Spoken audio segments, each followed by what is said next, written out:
મોરબી જિલ્લાના નાનકડા વીરપરડા ગામની ચર્ચા દેશભરમાં થશે એ ક્યારેય કોઈએ વિચાર્યું નહીં હોય અને આ ચર્ચાનું કારણ બન્યું કૂવાનું પાણી, જેની ચર્ચા સોશિયલ મીડિયાથી લઈ ઘરે ઘરે રહસ્યમય કૂવા તરીકે થવા લાગી. આ કૂવાનું પાણી દરિયાના મોજાની જેમ હિલોળા મારતું હતું, જેનો વિડીયો વાયુવેગે પ્રસરી ગયો.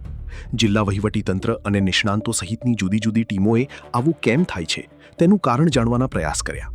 પ્રાથમિક તારણ મુજબ ભારે વરસાદના કારણે ગ્રાઉન્ડ વોટર રિચાર્જ થયું. ખાલી જગ્યાઓમાં પાણી ભરાતા ત્યાં રહેલી હવા બહાર આવી, જેના કારણે કૂવાનું પાણી ઉછળતું હતું.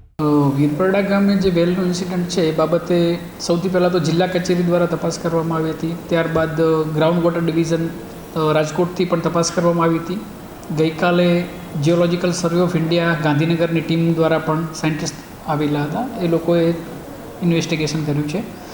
જે પણ તારણ આવશે એ આપણે જાણકારી અત્રેથી આપવામાં આવશે. પ્રાથમિક તારણ આપણે જણાવેલું હતું કે હેવી રેનફોલના કારણે ગ્રાઉન્ડ વોટર રિચાર્જ થવાથી જે પોર સ્પેસીસમાંથી એર રિલીઝ થાય છે એના કારણે થતું હોવાનું માલુમ પડેલ છે. આમ છતાં જિયોલોજિકલ સર્વે ઓફ ઇન્ડિયાના સાયન્ટિસ્ટ દ્વારા જે પણ તારણ કાઢવામાં આવશે અત્રે જાણકારી મળે આપને એ બાબતે જાણ કરવામાં આવશે. જો કે હવે આ રહસ્ય પરથી પડદો ઉચકવા જિયોલોજિકલ સર્વે ઓફ ઇન્ડિયાની ટીમ મેદાને ઉતરી છે. જીએસઆઈની ટીમે નિરીક્ષણ કર્યું છે. નજીકમાં આવેલા અન્ય કૂવાનો પણ સર્વે કરાયો છે. હવે વિગતવાર રિપોર્ટ બાદ સંપૂર્ણ સત્ય સામે આવી શકે છે. Bureau report, of bit stories.